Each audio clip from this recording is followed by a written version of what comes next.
안녕하세요. 과학기술인 협동조합 설립과 활성화를 위해서 오늘은 과학기술인 협동조합 설립 실제에 대해서 알아보겠습니다. 저와 함께 협동조합 설립의 세계로 함께 떠나보도록 하겠습니다. 네, 오늘 우리는 협동조합의 자치법규 또는 협동조합의 헌법이라고 할 수 있는 정관을 작성하는 방법, 또 어떤 사업을 어떻게 어떤 예산으로 할 것인지를 정하는 사업계획서 작성, 협동조합 관련 법규와 지원 정책, 그리고 마지막으로 과학기술인 협동조합 지원 정책에 대해서 살펴보도록 하겠습니다.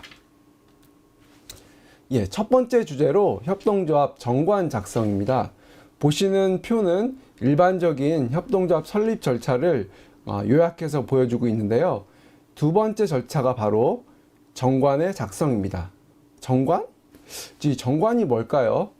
쉽게 얘기해서 우리 협동조합의 헌법이라고 보시면 됩니다.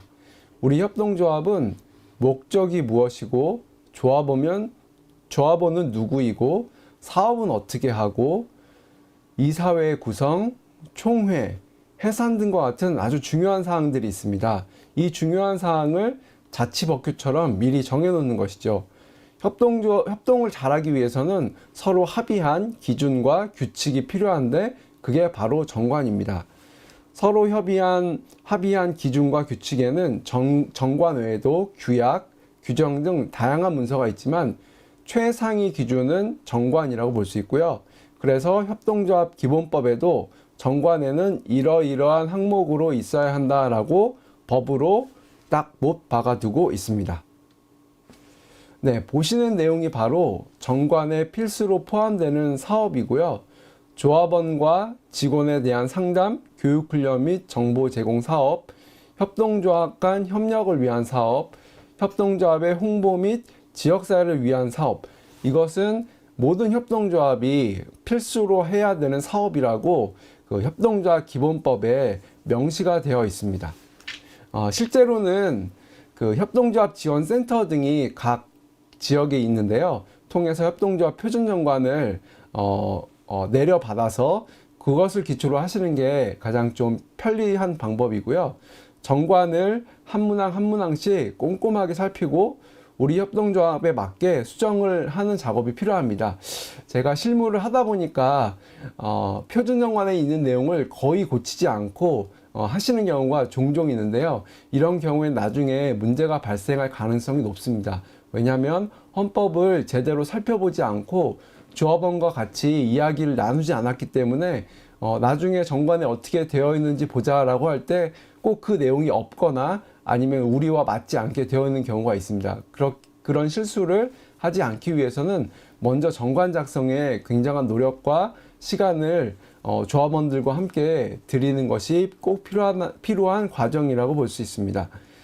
그래서 정관은 협동조합의 법전이기 때문에 충분히 검토하고 또 어떻게 우리가 사업을 하고 어떻게 구성할 건지에 대해서 충분한 시간을 들이시는 게 아주 중요하다고 할 수 있습니다. 방금 말씀드린 협동조합 기본법에서 정한 14가지 필수 기재사항은 다음과 같습니다. 와, 좀 많네요. 제가 하나씩 읽어보겠습니다. 오늘이 아니면 또 저희가 읽어볼 시간이 없을 수도 있기 때문에 첫 번째 목적, 명칭 및 주된 사무소의 소재지, 조합원 및 대리인의 자격, 조합원의 가입 탈퇴 및 제명에 관한 사항, 출자 1좌의 금액과 납입 방법 및 시기, 조합원의 출자 수 한도, 조합원의 권리와 의무에 관한 사항, 잉여금과 손실금의 처리에 관한 사항, 적립금의 적립 방법, 사용에 관한 사항, 사업의 범위, 회계에 관한 사항, 기관 및 임원에 관한 사항, 공고의 방법에 관한 사항, 해산, 출자금 양도, 그 밖에 총회, 이사회의 운영 등에 필요한 사항입니다. 이런 그 내용들을 직접 작성하시는 게 사실 굉장히 쉽지가 않은데요. 아까 말씀드린 것처럼 지자체에서 협동조합 지원센터나 아니면 검색을 해보시면 표준 정관이 있습니다. 그 표준 정관을 내용들이 일반적인 내용들이 작성되어 있기 때문에 그것을 기본으로 하시되 내용을 꼭 우리 조합과 조합의 목적에 맞게 수정하실 필요가 있습니다. 또 정관 작성에 대한 컨설팅도 협동조합 지원 센터들에서는 지원하고 있습니다. 너무 어려워 마시고요. 지원하시는 분들의 도움을 받아서 하나씩 진행하시면 될 것 같습니다. 네, 이번에 이제 세 번째 내용인데요. 바로 사업계획서입니다. 사업계획서를 작성하기 전에 무엇을 고려해야 될까요? 협동조합이 우리의 설립 목적과 가장 적합한 법인인지 반드시 고민해야 됩니다. 맞지 않는 옷을 입게 되면 사업을 진행하는 것뿐만이 아니고 조직 운영에 있어서 어려움이 굉장히 따를 수 있습니다. 협동조합은 개인의 필요를 공동의 사업으로 전환한 사업체입니다. 주식회사하고는 분명히 차이가 있고요. 각자가 가진 필요를 서로 공감하고 구체화시켜서 하나의 사업으로 모아내는 과정이 중요합니다. 우리가 하고자 하는 사업 아이템에 대한 어떤 협동조합 유형이 적절한지도 잘 알고 있어야 되고요. 비슷한 사례를 찾아보는 것이 많이 도움이 됩니다. 흔히 알고 계시는 사업자 협동조합, 소비자 협동조합, 다중이해자 협동조합, 협동조합에서도 사회적 협동조합이라는 비영리 법인이 또 따로 있죠. 이런 것처럼 우리 조합이 어떤 협동조합 유형에 맞는지를 찾아서 거기에 맞는 사업계획서, 정관 작성이 필요합니다. 또 발기인들이 할 수 있는 일, 하고 싶은 일을 잘 파악하고 할 수 있는 일과 하고 싶은 일에 대해서 발기인 간에 정하는 것이 도움이 됩니다. 또 이제 사업계획에 있어서는 무엇보다도 그 환경 분석과 우리 내부의 강약점 분석, 그래서 소비자가 무엇을 원하는지, 또 우리 조합원들이 무엇을 원하는지를 잘 파악을 해서 마케팅에서 흔히 얘기하는 포피믹스, 제품과 서비스, 가격, 유통, 그다음에 광고 프로모션, 이런 어떤 그 해결책, 우리가 사업을 어떻게 도출할 것인지에 대해서 비교하고 조합원의 편익에 대해서 우리가 이 사업에 참여하면 어떤 공동의 경제적 이익과 사회적 문화적 이익을 가져갈 수 있는지를 꼭 생각을 해보시면 좋을 것 같습니다. 제가 실무에서 간혹 하다 보니까 다른 협동조합의 사례를 그대로 수정하지 않고 하시는 경우도 종종 있거든요. 물론 지자체에서는 그런 내용까지 아주 구체적으로 설립 그 허가 조건에 표시하지는 않습니다. 그래서 그 사업계획서가 좀 부실하더라도 그게 행정상 요건에 맞으면 거기에 대해서 제재를 하거나 아니면 다시 보완을 하거나 이런 말씀은 안 하시는데요. 근데 그렇게 사업계획을 작성하다 보면 또 나중에 문제가 생길 가능성이 높아집니다. 왜냐하면 우리의 사업에 대해서 충분히 검토해 보지 않았고, 그렇기 때문에 제품은 만들었는데 이걸 어떻게 팔 것인가, 어느 유통에 갈 것인가를 고려해 보지 않은 경우가 상당히 많습니다. 그런 경우에는 우리 제품을 팔 수 있는 방법이 없기 때문에 제품은 다 만들어 놓고 이것을 마케팅을 어떻게 해야 돼요? 어디에 팔아야 돼요?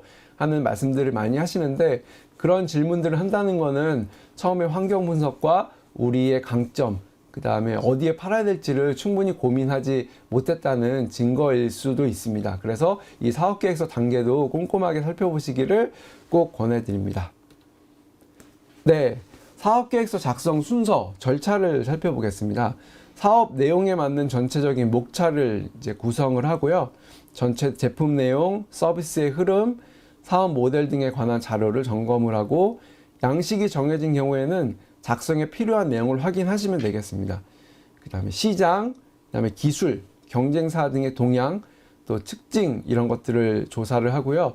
조사한 내용을 분석을 해서 사업의 방향 및 실행 계획을 수립을 하고, 사업 내용과 유사한 참고 사례가 있는지 확보해 두면 좋을 것 같습니다. 투자와 매출 및 비용, 또 손익 분석, 가장 기본적으로 하는 내용이고요. 양식에도 이게 들어가 있습니다. 분석을 하시고 어떻게 문제점이 발견했을 때 점검을 할 것인지 반복하여 분석하고 실시하는 내용이 필요합니다. 목차에 또 상관없이 쉬운 항목부터 세부 내용을 입력하시고, 유사한 사업 아이템이 있으면 그것을 참고해서 서체나 글자치기 이런 세부적인 내용까지 통일해서 편집하시면 될 것 같습니다. 근데 이렇게 이제 일반적인 순서를 말씀드렸지만 어떻게 해야 되는지 또 감이 안 잡히실 수도 있는데요. 차근차근 해 나가시면 됩니다.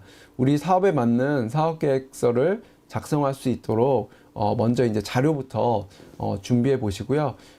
요즘에는 이제 굉장히 많이 편리해졌으니까 포털 사이트나 이런 곳을 통해서 검색을 많이 해보시고요. 우리 업종 아니면 어떤 서비스가 제품이 있는지 이렇게 몇 번 좀 검색을 하다 보시면 경쟁자들이나 아니면 이런 보고서들이 꽤 많이 나옵니다. 그런 내용들을 충분히 검토하신 다음에 작성하시면 굉장히 도움이 많이 되실 것 같고요.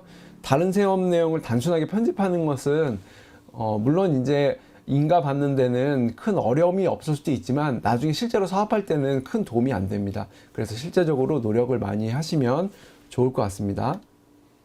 예, 보시는 장표가 협동조합 설립 신고서에 포함된 사업계획서 양식입니다. 해당 연도 사업계획을 작성하는 정해진 양식은 없지만 정관에 규정된 모든 사업에 대해서 주요 사업, 필수 사업, 중장기 사업으로 구분하여 사업계획서를 작성하시면 좋을 것 같습니다. 당해년도에 추진되지 않는 사업이라도 계략적으로 작성하시면 우리의 3년, 5년 계획을 구성하시는 데 도움이 될 것 같고요. 해당 연도의 사업 기간을 명시하고 주요 사업과 아까 정관에서 말씀드린 필수 사업들 있죠. 뭐 협동조합 조합원에 대한 교육 등 같은 거 작성하신 다음에 별첨하시면 될 것 같습니다. 예, 사업계획서 기본을 이제 한번 정리하고 넘어가 보겠습니다. 우리는 어디에 있는가? 즉 이제 환경 분석입니다. 우리 협동조합 내부와 외부 환경을 살펴보시고요. 주로 많이 하는 방법론이 가장 일반적인 게 3C 분석입니다. 커스터머, 컴퍼니, 컴피티터 해서 경쟁자, 우리, 소비자 가장 기본적이고요. 4C라고 해서 채널, 유통도 분석하시는 것도 도움이 될 수 있습니다. 마이클 포터의 산업구조 분석, BCG 매트릭스 물론 다양한 방법들이 있는데요. 이런 방법 중에서 우리가 할 수 있고 우리에게 맞는 방법론을 찾아서 하시면 됩니다. 어느 것을 선택하시더라도 고객과 시장 현황, 자사 분석 이것은 이제 필수가 되겠습니다. 두 번째는 어디로 가야 하는가? 우리의 현재 모습을 알았다면 여기서 이제 시사점이 도출될 수 있습니다. 소비자는 이런 걸 원하네. 이런 걸 원하는데 경쟁자들이 이런 걸 벌써 제공하고 있네. 우리가 들어가도 힘들겠는데 이런 판단이 있을 수도 있겠고요. 소비자는 원하는데 경쟁자들이 아직 충분히 이런 제품과 서비스를 내놓지 못하고 있네. 그럼 이런 것을 제공하면 우리가 충분히 승산이 있겠는데 이런 그 여러 가지 이제 시사점이라는 것이 도출이 되겠죠. 그래서 우리 조합원이 목적한 바를 이루려면 이런 것을 고려해야 하는구나. 이건 하고 저건 하지 말고 이거는 좀 보완하고 이것은 삭제해야겠구나. 이런 생각들을 하게 되죠. 그러면 그런 방향성이 설정됩니다. 이게 이제 시사점 도출이라는 중간 단계고요. 그 다음에 이제 여기에는 그 구체적으로 세 번째는 무엇을 할 것인가가 이제 나오게 됩니다. 분석을 내부 환경 분석을 해서 시사점이 나오면 방향성이 나오겠죠. 이제 우리가 흔히 얘기하는 이제 전략이 도출되는데요. 전략은 이게 전쟁 용어입니다. 적과 싸워서 이기기 위해서 승리라는 아주 명확한 목표를 향해서 어떻게 우리가 달려가야 될 것인가입니다. 영화를 보시면 예전에 그 큰 요새가 있었을 때 그 5m, 6m 되는 그 성을 들어가기 위해서 전략이 부재하던 시절에는 사람이 사다리 타고 올라갔습니다. 그럼 위에서 돌 던지고 뜨거운 물 뿌리고 이게 전략이었죠. 성을 어쨌든 들어가서 거기 안에 있는 점령을 해야 되니까. 그 다음에 나온 전략이 이제 무기가 고도화되는 건데요. 돌이 이렇게 멀리서 날아가는 거 보셨죠? 그것은 이제 성도 무너뜨리고 거기 안에 있는 사람들을 혼란시켜서 무력화시킬 수 있는 좋은 방법이라고 볼 수 있겠죠. 이런 것들이 전략입니다. 그러니까 기존의 소비자의 욕구를 만족시키기 위해서 이러이러한 방법들을 쓰고 있었는데 그 방법이 잘 통하지 않으면 새로운 방법들을 고안해내는 것을 전략이라고 보시면 되겠습니다. 그래서 조금 어려운 말로 전략을 장단기 이니셔티브의 조합이라는 말로 제가 어디서 들었는데요. 굉장히 좋은 표현인 것 같습니다. 짧은 기간 혹은 좀 더 긴 기간에 이니셔티브는 우리가 의도해서 그 시장에 접근한다는 의미인데 이런 솔루션을 갖고 시장에 접근해서 이런 장단기의 어떤 방법론들을 하게 되면 구체적으로 이제 목표 달성이나 성과로 이어진다고 하는 개념이거든요. 그래서 전략이 없다는 거는 싸우지 않겠다는 의미하고 동일한 의미이기 때문에 시사점을 도출한 다음에는 반드시 거기에 맞는 전략이 한 세네 가지 정도 나올 겁니다. 그럼 그 전략을 달성하기 위해서 구체적인 이제 세부 과제가 있겠죠. 그 과제를 1년 동안 어떻게 수행할 것인가. 이런 프로세스를 가게 되면 우리가 어떤 방향성을 갖고 어떻게 실행할지가 명확하게 나옵니다. 물론 이것을 다 했다고 해서 성공을 보장한다는 의미가 아니고요. 하다 보면 실수를 하게 되고 이 방향이 아닌가 보네 하게 되면 다시 삼시 분석으로 돌아가서 우리가 무엇을 놓쳤는지 이 과정이 이제 끊임없이 이제 반복되는 거거든요. 근데 이제 대부분 컨설팅을 하다 보면 이 앞 단계 삼시 분석이라든가 전략 도출을 안 했기 때문에 자신들이 할 수 있는 거를 잘 하겠다라고 생각해서 만들어 놓고 어떻게 해야 될지 모르는 그 질문들을 굉장히 많이 받게 됩니다. 그러면 결국은 이 앞 단계를 안 하셨다고 생각하고 넘어가셨다는 거거든요. 그러면 앞에 그럼 우리가 만들어 놨던 것을 다 폐기를 하거나 다시 새로 시작하거나 아니면 만들어 놓았던 것에 맞춰서 다시 역으로 이게 소비자한테 맞는 건가를 생각해야 되는데 그렇게 되면 시간이 또 굉장히 많이 걸리게 되죠. 실패하거나 실패하지 않는다고 하면 굉장히 어려움을 겪거나입니다. 전략이 훌륭하다고 해서 다 성공한 건 아니지만 실패할 가능성은 낮아지고 성공을 하더라도 굉장한 시행착오를 겪게 되는 것 같습니다. 이렇게 기본을 정리하고 나서 협동조합 사업계획서 실제를 보도록 하겠습니다. 다시 한번 강조하지만 법상에서 명시한 요 세 가지 내용들을 반드시 포함시켜 주시고요. 정관에서 정한 세부 사업에 대해서 하나씩 제목을 쓰시고 요거는 반드시 이렇게 해야 된다는 의미는 아니고요. 이렇게 하게 되면 좀 원활하게 작성하실 수 있다라고 팁을 드리게 되는 겁니다. 세부 사업에 대해서 하나씩 제목을 쓰시고 제목에 따라서 목적, 사업 내용, 수행 기간, 여기서 이제 수익 지출에 대해서 작성하시면 됩니다. 앞에서 말씀드린 환경 분석과 목표, 전략의 도출, 과제 설정, 과제별 실행 계획, 거기에 들어가는 돈, 재무 계획 이런 형태로 작성하시는 것도 하나의 방법이고요.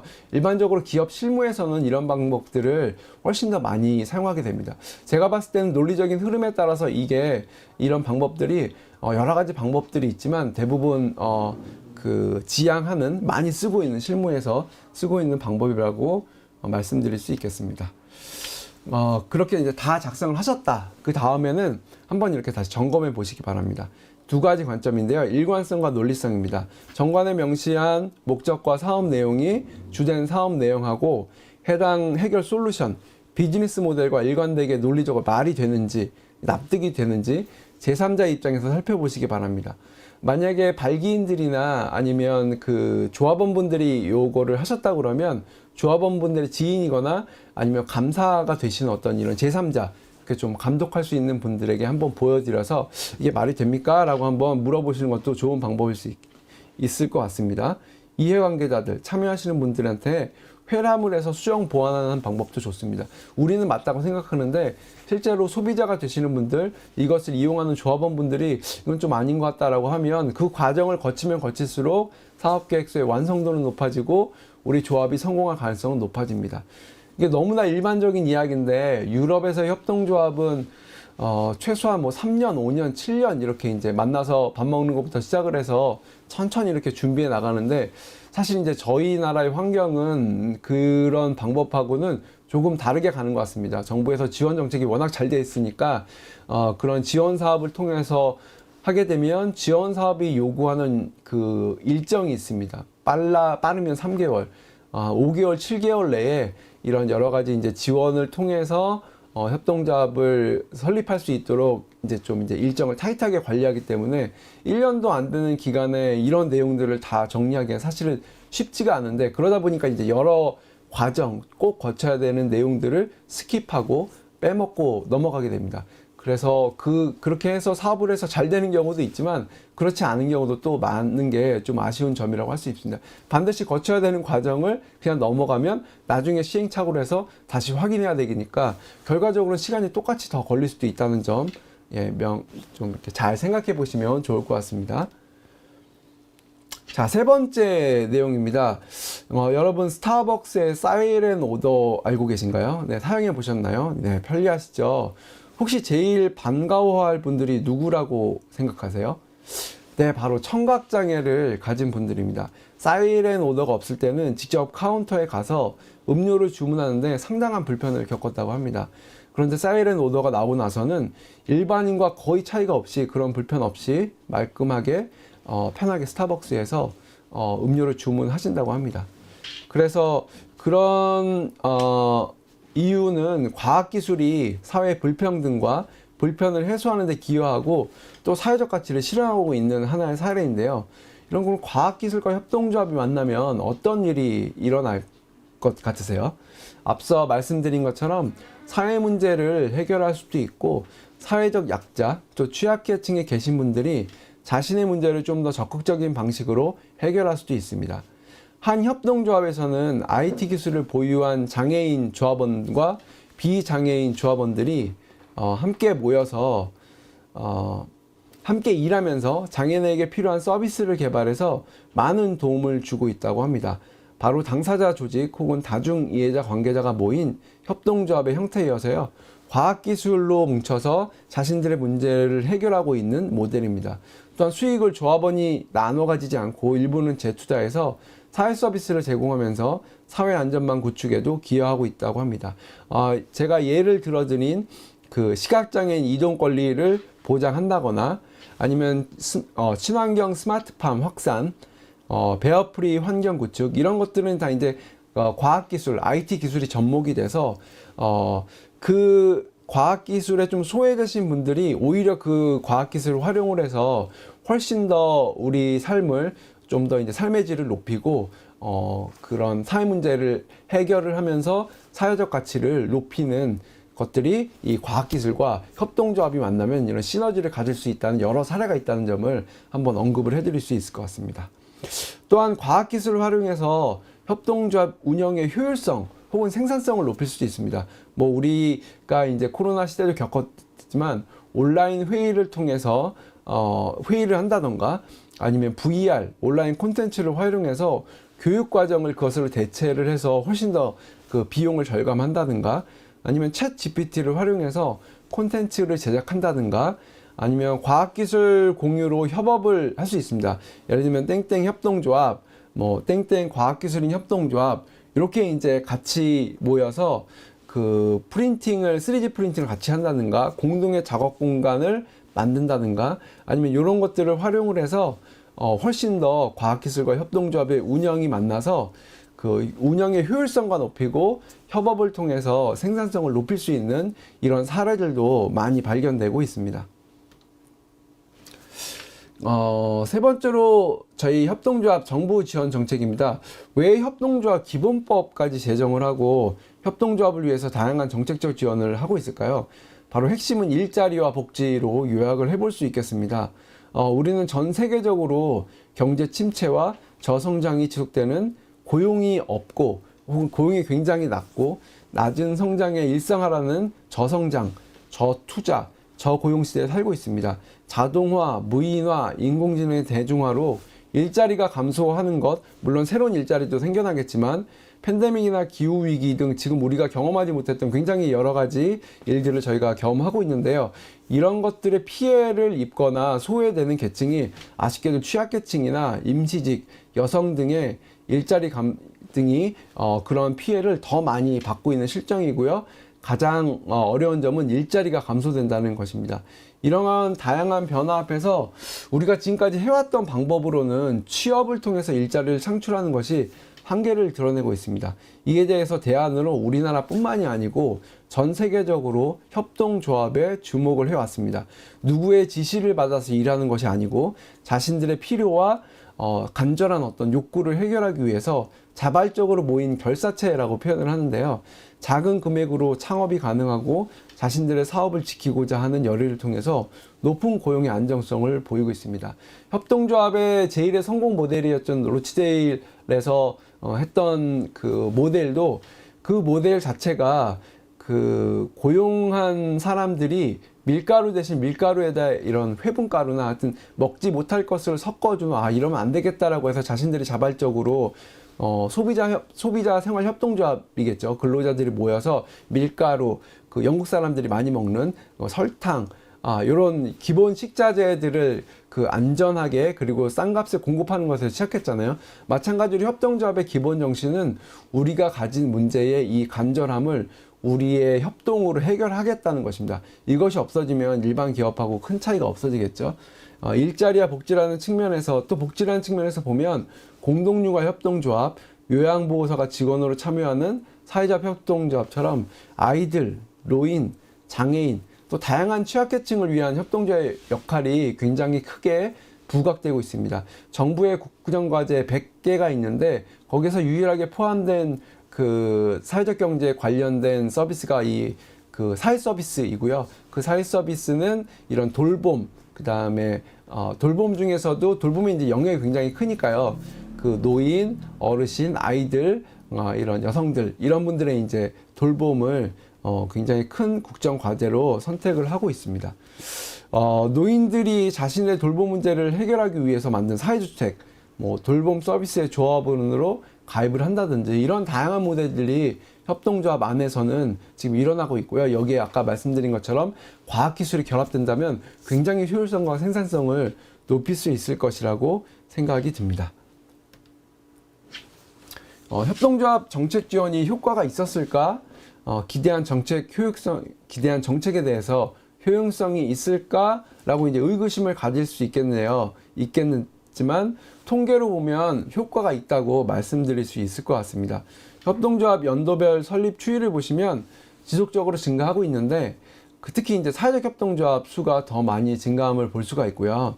그 사회적 협동조합은 비영리성을 띠고 있고 이에 따른 금전적이나 비금전적 정책 지원도 큰 만큼 많은 분들이 좀 관심을 갖고 설립하시는 것으로 볼 수 있겠습니다. 또한 고용에 있어서도 취약계층 고용률이 더 많이 이루어지고 있습니다.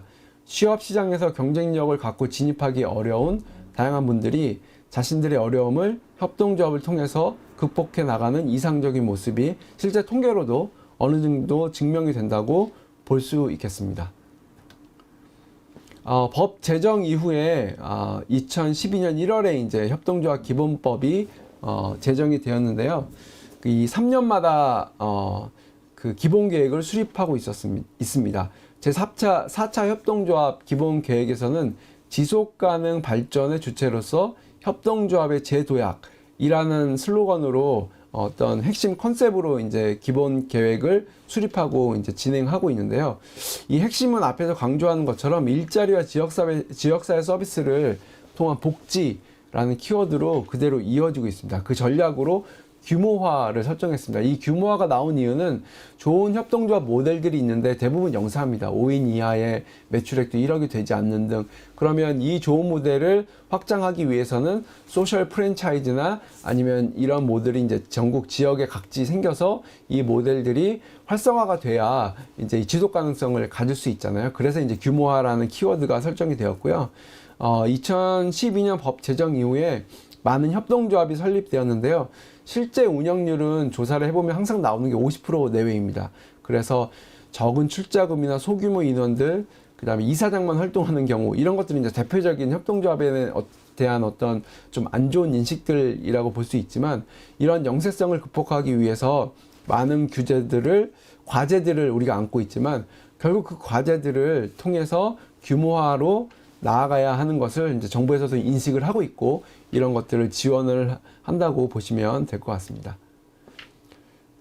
제4차 기본계획은 법제화 10주년을 이제 고려해서 이런 4가지 정도의 저희가 이제 정리를 할 수 있을 것 같은데요.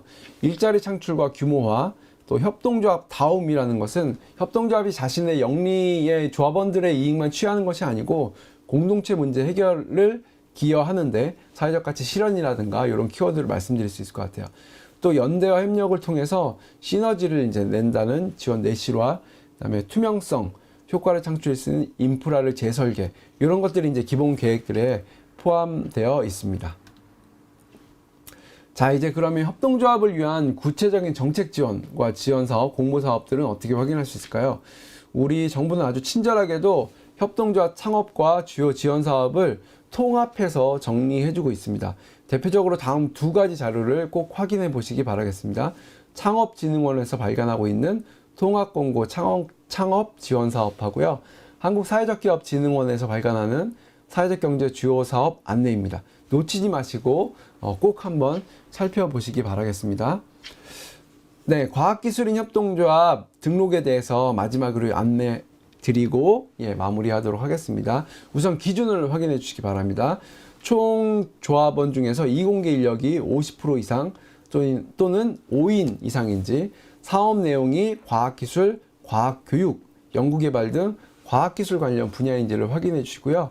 과학기술인 협동조합 지원센터에서 등록하기 눌러서 양식을 작성해 주시면 되겠습니다. 그러면 저희가 7일 이내에 결과를 안내해 드리고 말씀드린 그런 이제 사업화 지원금 아니면 이런 교육과 컨설팅 이런 내용들을 저희가 지원을 해서 성장할 수 있도록 도와드리고 있습니다. 네, 혼자 하기 어려운 일입니다. 그래서 과학기술인 협동조합 함께 하시면 해낼 수 있고요. 그 너와 나 누구의 지시가 아닌 모두가 주인인 일터 협동조합으로 시작하시기를 추천드리겠습니다. 물론 쉬운 길은 아니겠지만 지금 제가 짧은 시간 안에 말씀드린 정관, 사업계획서, 그 다음에 다양한 지원사업, 그 다음에 과학기술인에 특화된 지원사업 이런 것들을 잘 활용하셔서 시작하시면 좀 더 성공 가능성을 높일 수 있고 우리의 원하는 바를 얻을 수 있을 것이라고 생각합니다. 과학기술인의 잠재인력의 지속가능한 일자리를 저희 과학기술인 협동조합 지원센터가 함께 하도록 하겠습니다. 네, 오늘 이렇게 짧은 시간이지만 함께 해주셔서 감사드리고요. 원하시는 바를 과학기술인 협동조합으로 꼭 성공하시는 여러분들 되시면 좋겠습니다. 네, 감사합니다.